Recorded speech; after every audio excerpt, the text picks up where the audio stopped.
Screen presenting Hellboy. ये कहानी शुरू होती है सन 1944 से। ये वो वक्त होता है जब वर्ल्ड वॉर 2 लगभग खत्म हो चुका है, लेकिन हिटलर अभी भी हार नहीं मानना चाहता। वो किसी भी कीमत पर यूएन को हराना चाहता है। वही यूएन सेना की एक टुकड़ी स्कॉटलैंड के एक टापू पर पहुंचती है। यहाँ पर ट्रॉन्डम एबी के खंडर होते हैं और यूएन की पूरी सेना आगे बढ़ना शुरू करती है। इनके साथ प्रोफेसर ट्रेवर ब्रूम भी होते हैं और वो इन्हें बताते हैं कि ये वो जगह है जहाँ पर पास्ट और प्रेजेंट दोनों एक साथ मिलते हैं, जहाँ पर हमारी दुनिया और दूसरी दुनिया के रास्ते मिल जाते हैं। लेकिन उनकी बातों पर किसी को यकीन नहीं आता। अब जब ये थोड़ी सी आगे जाते हैं तो ये देखते हैं कि वहाँ पर कुछ लोग कुछ काम कर रहे होते हैं और इन्हीं लोगों में एक आदमी होता है ग्रिगोरी, और ये हिटलर के लिए काम करता है। ग्रिगोरी के 2 शिष्य भी होते हैं, एक का नाम होता है कार्ल और दूसरी का नाम होता है इल्सा। और अब कार्ल यहाँ पर कुछ करना चाहता है। दरअसल पिछले 5 सालों में उसने एक ऐसा यंत्र बनाया है जिससे वो दूसरी दुनिया का दरवाजा खोलेगा और ओग्रो जहाज, तबाही मचाने वाले 7 देवता जो शीशे की दुनिया में कैद हैं, उन्हें आजाद करवाएगा ताकि ये इस युद्ध में हिटलर को जीत दिलवा सके। और वो अपना काम शुरू करता है और वहाँ पर दूसरी दुनिया का दरवाजा खुल जाता है। लेकिन तभी यूएन की सेना इन पर हमला कर देती है। इन दोनों के बीच में काफी लड़ाई होती है और जो दरवाजा उन्होंने खोला होता है, प्रोफेसर ब्रूम उसकी तरफ एक बॉम्ब फेंकते हैं और जब वो बॉम्ब ब्लास्ट होता है तो वो दरवाजा बंद हो जाता है। और दरवाजा बंद होने के साथ साथ ग्रिगोरी भी उस दरवाजे के अंदर खींचा चला जाता है और वो पूरी तरह से उस दरवाजे के अंदर जाकर गायब हो जाता है। और ग्रिगोरी के शिष्य कार्ल और इल्सा यहाँ से भाग जाते हैं और बाकी जितने भी जर्मन्स होते हैं उन्हें यूएन की सेना मार देती है। अब ब्रूम जो कि जख्मी हो चुके हैं, वो कहते हैं कि दूसरी दुनिया का दरवाजा बहुत देर तक खुला हुआ था, जरूर अंदर से कोई न कोई बाहर आया होगा। और तभी उन्हें पीछे कुछ हलचल होती हुई नजर आती है और जब वो वहाँ पर देखते हैं तो वहाँ पर उन्हें एक छोटा सा बच्चा दिखता है जिसका एक हाथ बहुत बड़ा होता है और ये पूरी तरह से लाल रंग का होता है। प्रोफेसर ब्रूम उसे एक चॉकलेट देते हैं और उसे अपनी गोद में उठा लेते हैं। ये बच्चा दूसरी दुनिया का बच्चा है और इसके बाद सेना इस बच्चे का नाम रखती है हेलबॉय। धीरे धीरे वक्त गुजरता है और 60 साल बीत जाते हैं और 60 सालों के बाद ग्रिगोरी के दोनों शिष्य इल्सा और कार्ल एक आदमी को एक पवित्र जगह पर ले जाते हैं और वहाँ पर ले जाकर उस आदमी को मार देते हैं और उसके रक्त की धार एक जगह जाकर इकट्ठा होती है और ग्रिगोरी जो दूसरी दुनिया में गायब हो गया था वो एक बार फिर से वापस इसी दुनिया में आ जाता है।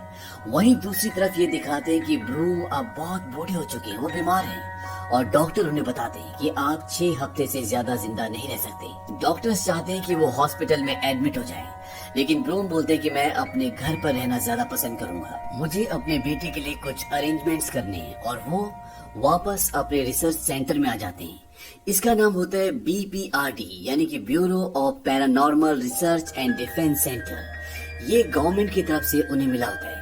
अब ब्रूम यहाँ पर FBI के एक एजेंट जिसका नाम जॉन होता है उसका ट्रांसफर करवा लेते हैं। दरअसल उन्होंने इसे कई सारे एजेंट्स में से चुना होता है और ब्रूम जॉन को सबसे पहले एप सेपियन से मिलवाते हैं। ये एक अजीब सा प्राणी होता है।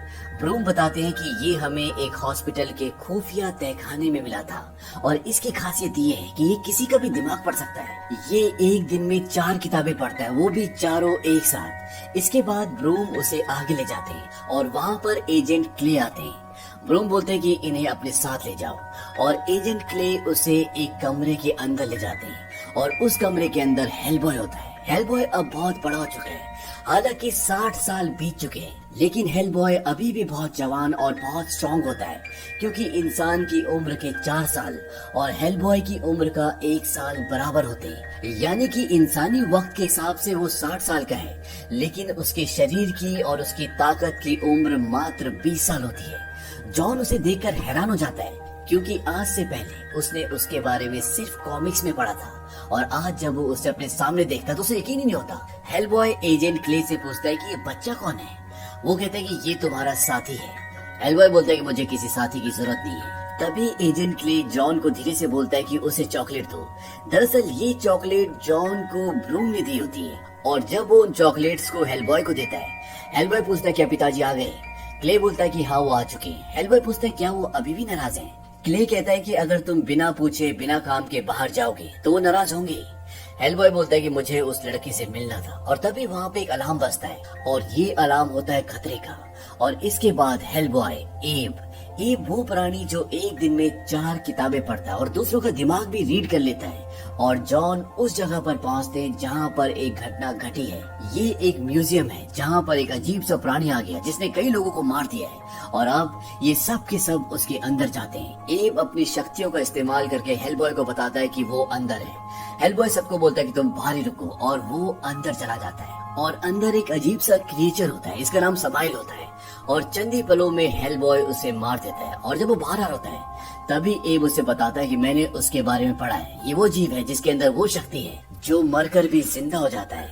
और हेलबॉय समझ जाता है कि मैंने उसे मार तो दिया लेकिन वो अभी मरा नहीं, वो जिंदा है।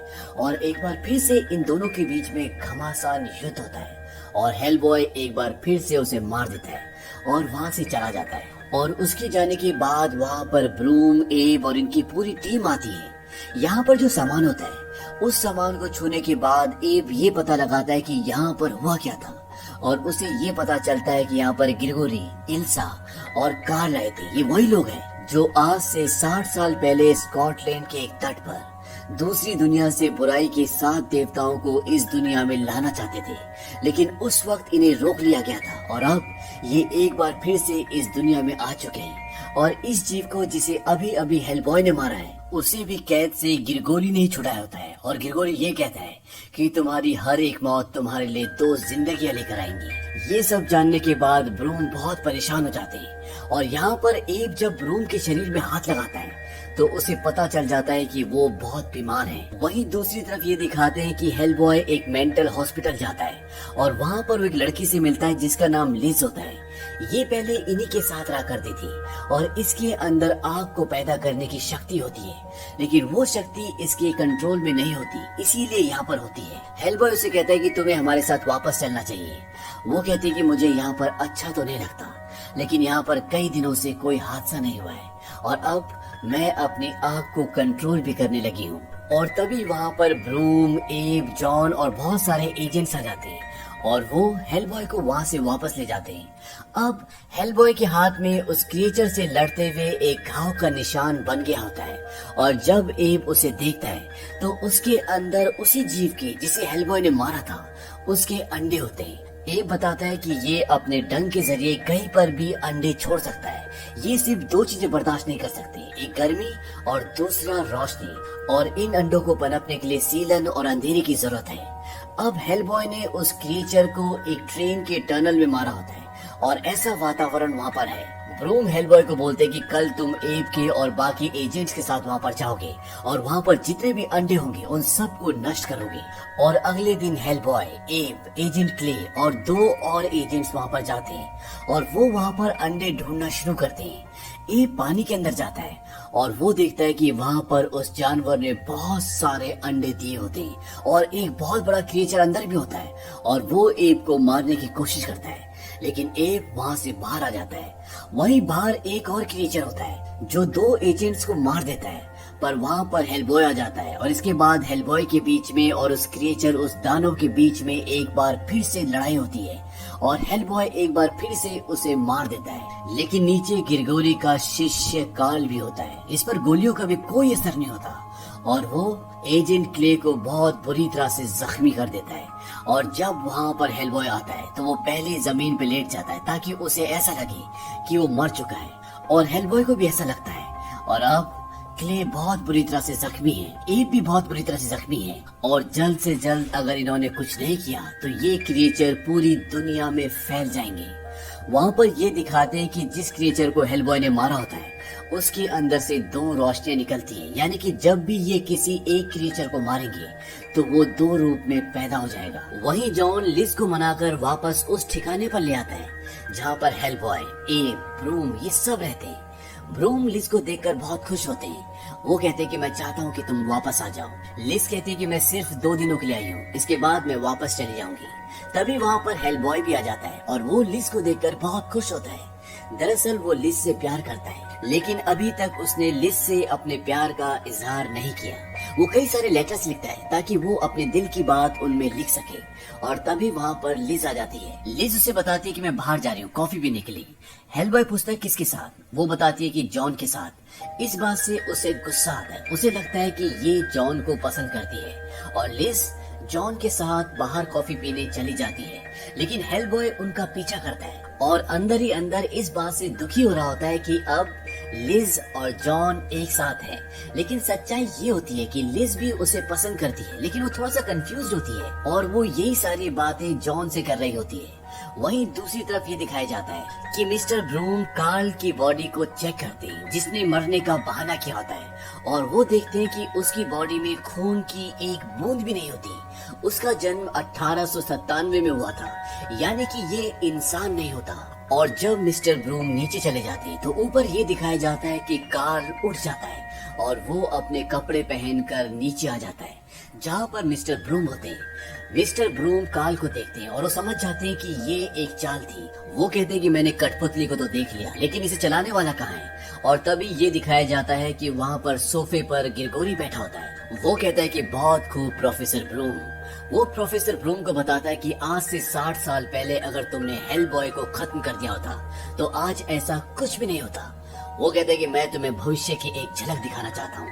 और वो प्रोफेसर के सिर पर हाथ लगाता है और प्रोफेसर को विजन्स आते हैं और उनमें वो ये देखते हैं हेलबॉय के दोनों सींग पूरी तरह से बढ़ चुके हैं और पूरी दुनिया जल रही है। वो प्रोफेसर ब्रूम को कहता है कि तुम्हारा ऊपर वाला हमेशा खामोश रहता है, लेकिन जब भी मैं मरता हूँ मेरा मालिक मेरे अंदर समाकर मुझे जिंदा कर देता है। और उन्होंने मुझे उस बच्चे का नाम भी बताया जिसे तुम हेलबॉय कहते हो। क्या तुम उसका नाम जानना चाहोगे? प्रोफेसर ब्रूम कहते हैं कि नहीं, वो मेरा बेटा है और तुम इस सच को कभी बदल नहीं सकते। और इसके बाद प्रोफेसर ब्रूम कहते हैं कि मैं तैयार हूँ और कार्ल उन्हें मार देता है। और जब भी बात हेलबॉय को पता चलती है तो वो वापस आता है और अपने पिता की यानी कि प्रोफेसर ब्रूम की डेड बॉडी को देखकर वो पूरी तरह से टूट जाता है, क्योंकि हेलबॉय का इस दुनिया में प्रोफेसर ब्रूम के अलावा कोई भी नहीं था।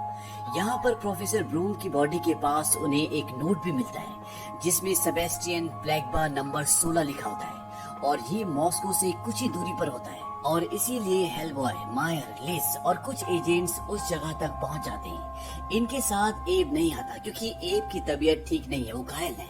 और अब इन्हें वहाँ पर पुराने खंडर दिखते हैं और ये सब के सब उसके अंदर चले जाते हैं। ये बहुत ही खतरनाक होते हैं और साथ ही साथ इन पुराने खंडरों के अंदर बहुत बड़ी बड़ी मशीन्स होती है।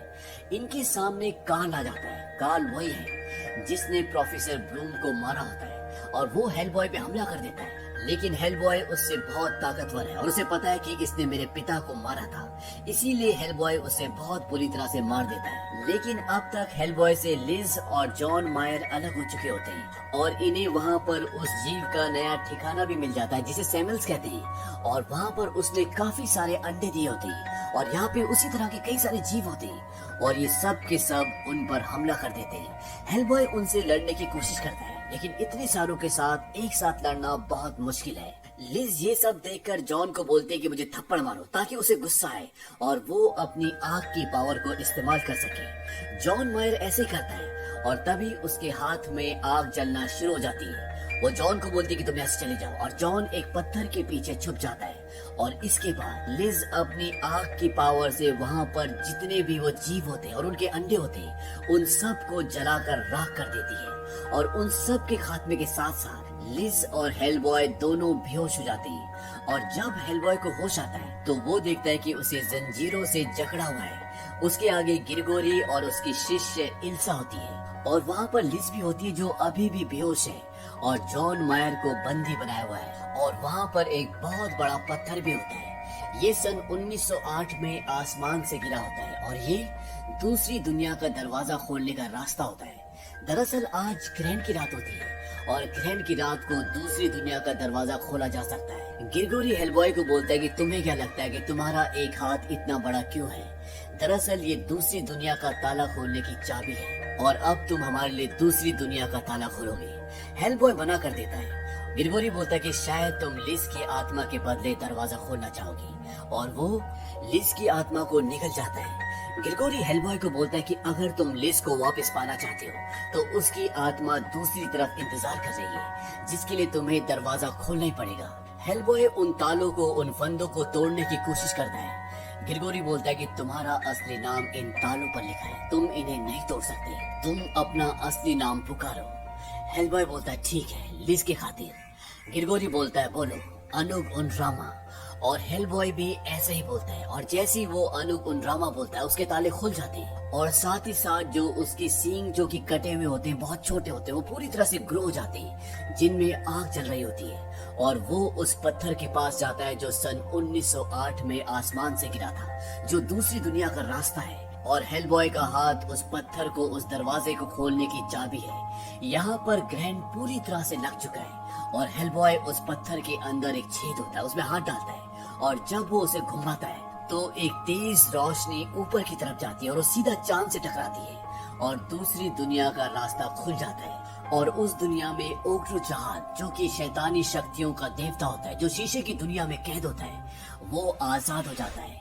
इसके बाद हेलबॉय को एक और ताला खोलना है, जिससे वो हमारी दुनिया में आ जाएगा। और जब वो ऐसा करने वाला होता है, तभी जॉन मायर से बोलता है कि तुम भूलो मत कि तुम कौन हो, और वो उसकी तरफ उसके पिता का, यानी कि प्रोफेसर ब्रूम का गले का क्रॉस फेंकता है। और जब हेलबॉय उसे देखता है तो उसे अपनी अच्छाई, अपने पिता के सपने की याद आ जाती है, और वो अपने वो सिंह जो अभी अभी पूरी तरह से उग चुके, उन्हें तोड़ देता है। और उनके टूटने के साथ ही दूसरी दुनिया का दरवाजा बंद हो जाता है। ग्रिगोरी बोलता है कि तुमने ये क्या किया? हेलबॉय बोलता है कि मेरी मर्जी। और जो सिंह उसने तोड़ा होता है वो ग्रिगोरी के शरीर के आर पार कर देता है। इसके बाद वो लिज को उठाता है और वहाँ से जाने लगता है, लेकिन ग्रिगोरी अभी भी मरा नहीं होता। वो कहता है देखो तुमने क्या किया, तुमने मुझे मार दिया और जन्म दिया एक भयंकर दानव को, और उसके अंदर से एक बहुत बड़ा विशाल दानव निकलता है, और वो सबसे पहले इल्सा को मार देता है, जो कि खुद ग्रिगोरी के साथी होती है। और इसके बाद वो हेलबॉय पे हमला करता है, और हेलबॉय उसका मुकाबला करता है, लेकिन ये बहुत शक्तिशाली होता है। हेलबॉय के पास ग्रेनेड्स भी होते हैं। हेलबॉय अपने आप को उसके पेट के अंदर जाने देता है, और जब वो दानव हेलबॉय को पूरी तरह से निकल जाता है तो हेलबॉय उसके पेट के अंदर ब्लास्ट कर देता है, जिससे उस दानव के चिथड़े उड़ जाते हैं, और इस तरह से उस दानव का अंत हो जाता है। हेलबॉय बचकर बाहर निकल जाता है, और वो लिज और जॉन मायर के पास जाता है। लिज अभी भी अचेत होती है, और वो लिज के कान में कहता है कि तुम तो मेरी थी, लेकिन मैं समझ नहीं पाया। और तभी लिज को होश आ जाता है, वो हेलबॉय के गले लग जाती है। वो हेलबॉय से बोलती है कि उस अंधेरे में मुझे तुम्हारी आवाज आ रही थी, तुम क्या बोल रहे थे? हेलबॉय कहता है कि मैं कह रहा था कि ए जहन्नुम के रखवाले, इसे छोड़ दो, अगर मैं उस तरफ आया तो तुम्हें बहुत भारी पड़ेगा। और इस तरह से इस कहानी का एक सुखद अंत होता है। इस कहानी में लेखक ने ये बताया है कि हेलबॉय एक बुरी दुनिया का, काली दुनिया का इंसान जीव होता है, लेकिन प्रोफेसर ब्रूम के प्यार और उनके अच्छे संस्कार से वो पूरी तरह से बदल जाता है। वो मानवता के हित के लिए काम करता है, हमेशा इंसानियत को आगे रखता है, और अपनी शक्तियों का गलत इस्तेमाल नहीं करता। जबकि कई बार खुद इंसान होने के बाद भी ऐसे काम करता है जो इंसानियत के खिलाफ होते हैं, और जिससे हमेशा तबाही आती है। ये फिल्म रिलीज हुई थी ईयर 2004 में। इस फिल्म की IMDb पे रेटिंग है 6.8। इस फिल्म का बजट था $66 मिलियन, और बॉक्स ऑफिस पर इसने कमाई की थी $99 मिलियन की। उम्मीद करते हैं कि ये कहानी आपको पसंद आई होगी।